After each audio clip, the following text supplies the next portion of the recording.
Bismillahirrahmanirrahim. Assalamualaikum warahmatullahi wabarakatuh.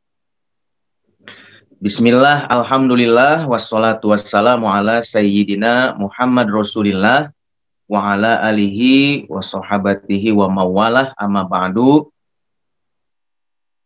Bapak atau Ibu Rektor PT IKI, Bapak atau Ibu Dekan Fakultas Tarbiyah, juga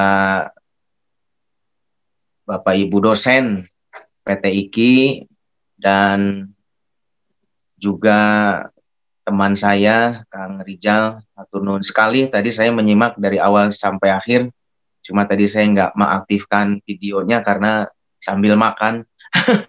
Jadi tapi saya sangat khusyuk sekali. Udah saya catat poin-poin pentingnya, dan saya menemukan ada saja hal-hal yang baru yang harus saya juga pelajari lebih lanjut.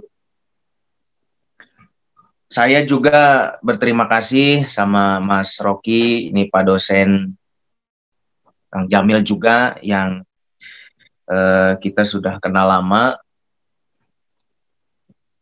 Saya ingin mengawali sharing kita pada siang jelang sore hari ini bahwa kampus ini harus jadi pelopor daripada peradaban, dan peradaban itu sepanjang sejarahnya tidak akan pernah jaya kalau tidak dibangun oleh tradisi literasi. Ada istilah, jangan sampai kampus itu jadi kuburan ilmiah.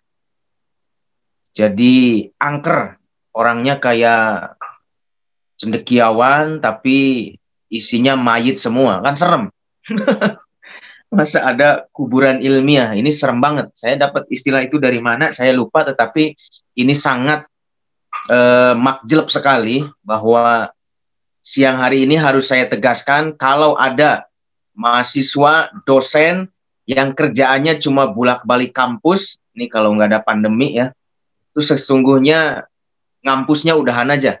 Nggak usah jadi mahasiswa, nggak usah jadi dosen. Karena mahasiswa, dosen juga banyak yang malas. Aduh, ini di mana-mana. Ini enak sebetulnya kalau ketemu langsung, biar ketemu rektor, biar ketemu dosen-dosen, biar saya nyemprotnya enak ini. Jadi sayang sekali ini, tapi mudah-mudahan berkahnya sama aja. Mudah-mudahan suatu saat kita bikin festival literasi internasional, jangan tanggung-tanggung, dan tempatnya yang hebat di Jakarta. Jangan takut kalau kita komitmennya, prioritasnya tinggi buat literasi, nggak ada jalan. Pasti akan ada jalan untuk memudahkan kampanye kita untuk mentradisikan spirit literasi. Saya meyakini jika Civitas Akademika PT IKI Jakarta ini berkomitmen tinggi, jadi mengutamakan literasi di atas kepentingan apapun, jadi PT IKI ini spirit Qur'annya memang literasi, karena wahyu pertama juga spiritnya literasi. Pak Rektor atau Ibu Rektor semuanya harus punya komitmen yang sama. Dan ini bisa didorong oleh teman-teman mahasiswa, harus punya komitmen literasi yang sama. Sehingga kalau semuanya kompak, dari mulai rektor, dan Pak Rektor, Bu Rektornya itu misalnya ngasih teladan literasi yang sama, saya yakin ke bawahnya juga sama. Atau ikhtiarnya adalah dari teman-teman mahasiswa yang terus mendorong Pak Rektor, dekan-dekan, dan lain sebagainya. Jadi demonya sekarang diganti. Jangan demo SPP mulu, jangan demo bakar-bakar ban, tapi demonya orasi ilmiah. Mengusung literasi untuk jadi program utama kampus. Saya pikir PT IKI ini pantas jadi kampus literasi pertama di Indonesia. Dan saya siap juga ikut meskipun saya bukan alumni, tapi karena bawa-bawa Quran, jadi saya merasa saudara. Oleh karena itu, mari kita kampanye bareng-bareng. Dan ini akan menyentuh Indonesia, Islam Indonesia, supaya berjaya dan maju. Kalau nggak begitu, kampus pasti tadi seperti kuburan ilmiah, isinya hanya formalitas, masuk keluar kelas, yang dosen hanya memenuhi pemenuhan jam belajar, jam ngajar, kemudian yang mahasiswa nongkrong-nongkrong nggak jelas, kalau nggak ada dosen nggak belajar dan seterusnya, makalah juga copy paste dari internet. Masa mahasiswa Quran begitu, malu kan? Jadi kalau literasi tidak dijadikan prioritas yang utama, maka jangankan besok, hari ini juga kita sharing nggak akan ada apa-apanya. Tapi bismillah, mulai dari yang sederhana, ngomong aja dulu. Bahwa ngomong nih jadi doa. Agar apalagi yang berdoanya nih para penghafal Quran. Saya sangat senang sekali di kampus ini banyak penghafal Quran, jadi doanya akan jauh lebih berkah. Jadi niatnya juga akan punya power luar biasa. Sehingga niatnya para penghafal Quran, bismillah, hari ini saya mahasiswa-mahasiswi PT IKI, dosen, Bapak Ibu dosen PT IKI, harus mulai punya komitmen literasi yang sama untuk bisa menulis. Targetnya menulis buku, karena 2021 udah di depan mata, maka Januari 2021 maksimal akhir Januari nih masing-masing kita harus punya resolusi. Resolusinya resolusi jihad ini. Jadi resolusi yang pertama yang harus kita capai di 2021 adalah menulis buku. Mau nggak mau, semuanya. Dan bikin resolusi ini di teman-teman Dema, teman-teman fakultas, bikin spanduk yang gede. Resolusi PT IKI 2021 menjadikan PT IKI jadi kampus literasi pertama di Indonesia. Ini baru dahsyat ini. Takbir. Masya Allah. Jadi jangan sampai melempem anak-anak muda, males-males, kemudian nggak nulis. Ngapain ini kalau nggak nulis? Masa mahasiswa dosen nggak nulis? Kalaupun ada nulis, riset, dan seterusnya, itu hanya buat bobot naik pangkat, naik gaji, ya itu seremonial semua. Tapi bayangkan kalau kemudian kita menulis, bahkan rela menulis tidak dibayar sekalipun, apalagi setiap hari satu tulisan, Masya Allah, ini menulis ini sudah jadi sudah jadi kekasih hati, sudah jadi panggilan hati. Disuruh nggak disuruh, ada tugas makalah nggak ada tugas makalah, tiap hari harus nulis. Dan saya sangat terinspirasi oleh Profesor Dr. Imam Suprayogo. Kapan-kapan PT IKI harus ngundang beliau. Saya sudah cium tangan, sudah minta doa, pernah ketemu, dan beliau tuh luar biasa. Bayangin aja, jabatan terakhir itu beliau rektor 13 tahun, UIN Maliki Malang. Kemudian juga yang hebatnya lagi, beliau adalah orang yang istiqomah baca Quran tiap hari setelah sholat subuh. Puasanya rajin, sholat jamaahnya rektor di masjid tiap hari kalau ada di kampus. Bayangin aja, ini rektor literasi ini.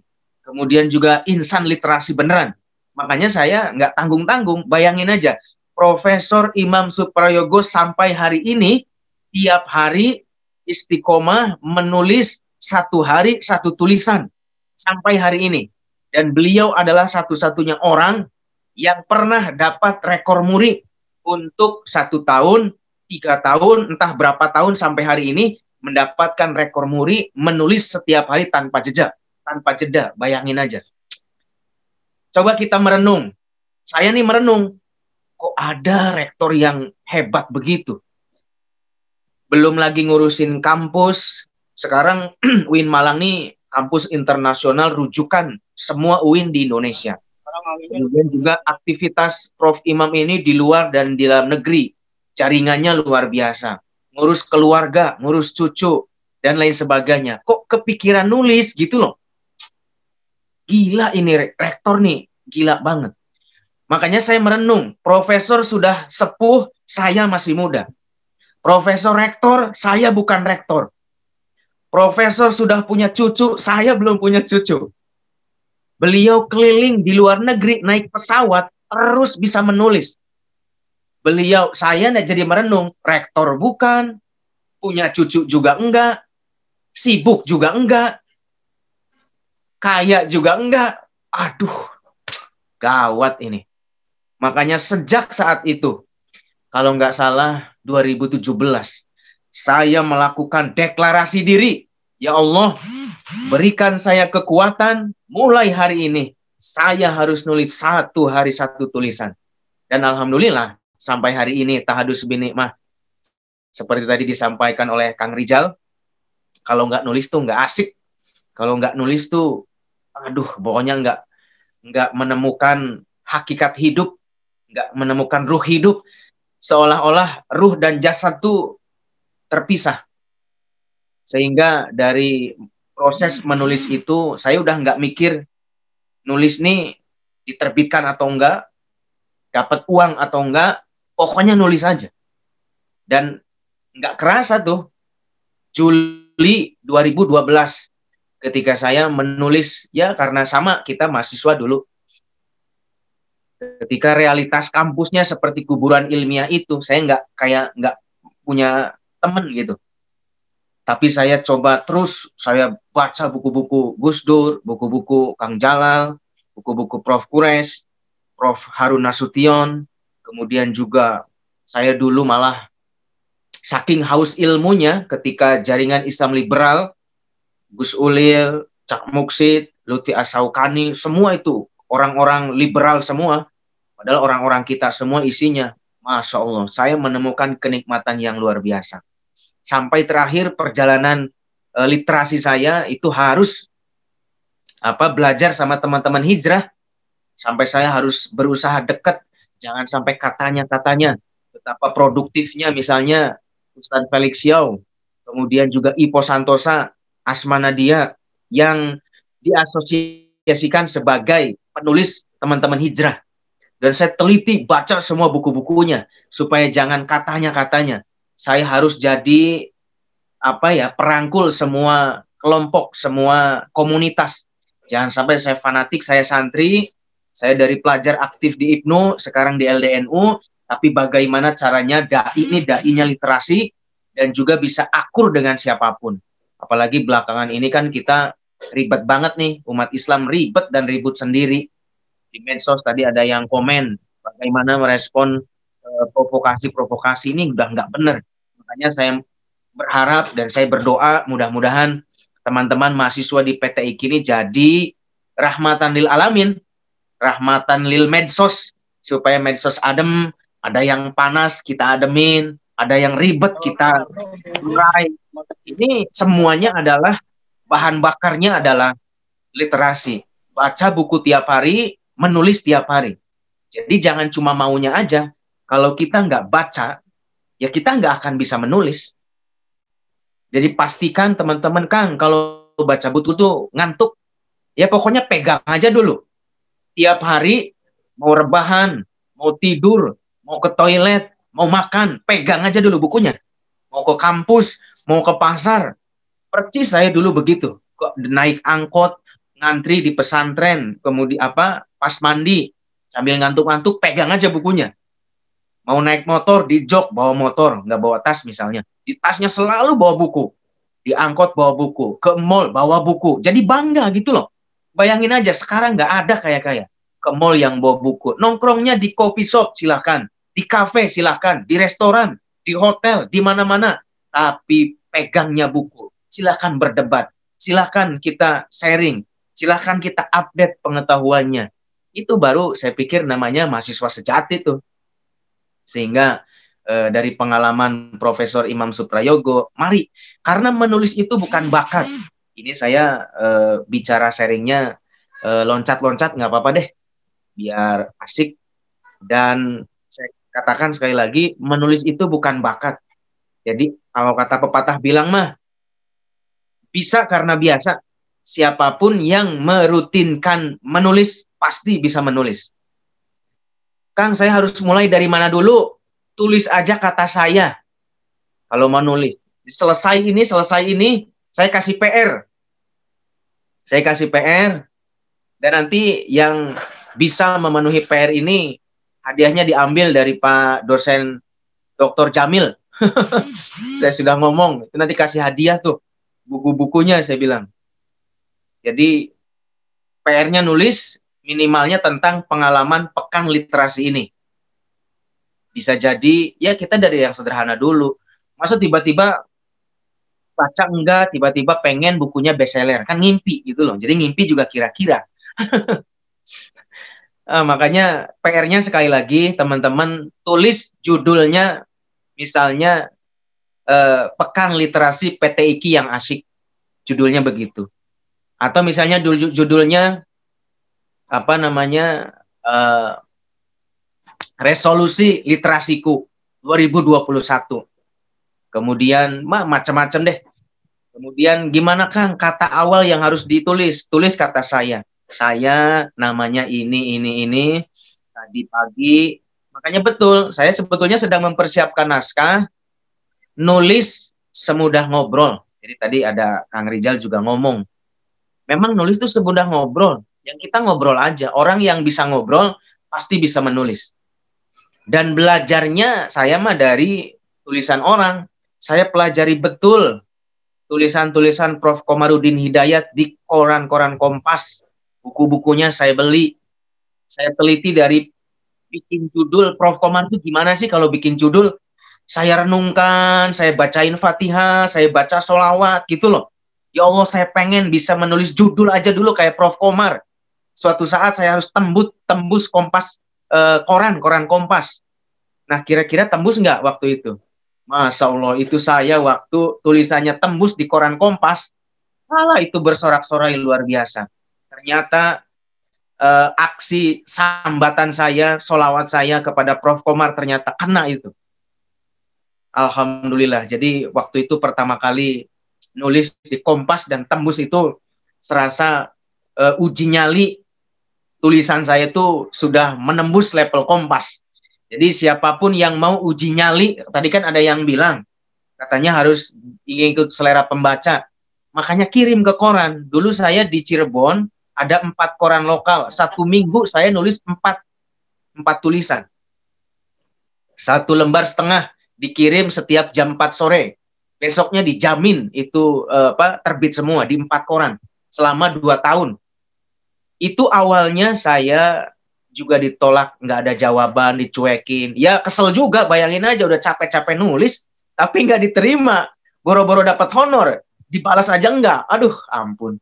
Saya tapi nggak putus asa. Saya akan buktikan biar kelenger itu redaksinya, redakturnya biar bosan sendiri.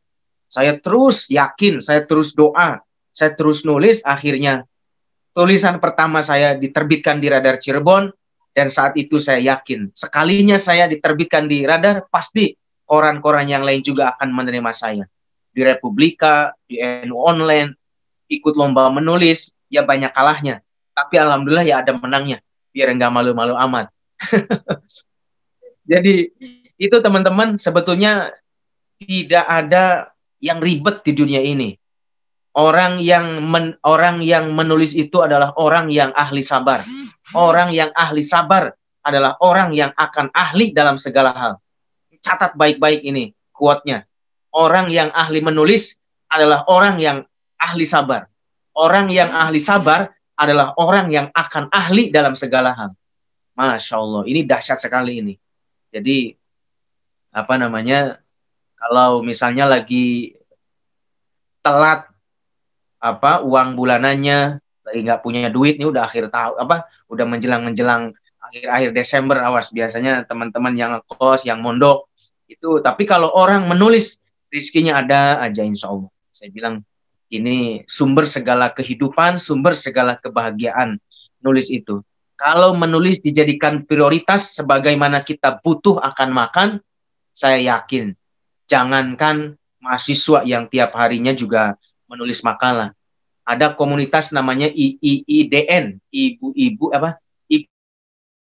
doyan nulis. Bayangin, ibu-ibu yang ribet ngasuh anak, nyuci piring, dan seterusnya, itu ada komunitasnya, ibu-ibu doyan nulis. Lah mahasiswa yang tiap hari nulis, masa nggak mau nulis?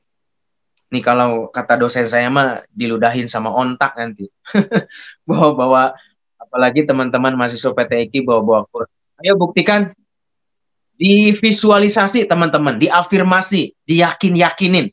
Kalau pikiran kita diasupi pikiran yang positif, saya bisa nulis buku, saya bisa nulis buku. Di top 10 Gramedia, bayangkan buku saya pasti nongol di sini. minimal di raknya dulu. Saya diafirmasi, otak saya terus didorong. Saya pasti bisa, saya pasti bisa. Sambil mengkel juga sebetulnya. Dan amalan saya itu tiap bulan. Satu, sedekah. Yang kedua, beli buku. Sebetulnya poinnya sama aja, sedekah. Dan mahasiswa yang punya amalan beli buku tiap bulan minimal 1 buku, pasti nanti skripsinya tercepat. Dulu saya waktu jadi mahasiswa, satu-satunya mahasiswa paling tercepat menulis skripsi. Jadi yang lain belum disuruh, saya udah selesai duluan. Kemudian dapat 2 penghargaan sekaligus. IPK-nya gede, aktivis juga track kreatif karena bisa mengalahkan dosennya. Bahkan profesor-profesor juga pada malu, nggak nulis buku, nggak ada yang bisa tembus Kompas Gramedia.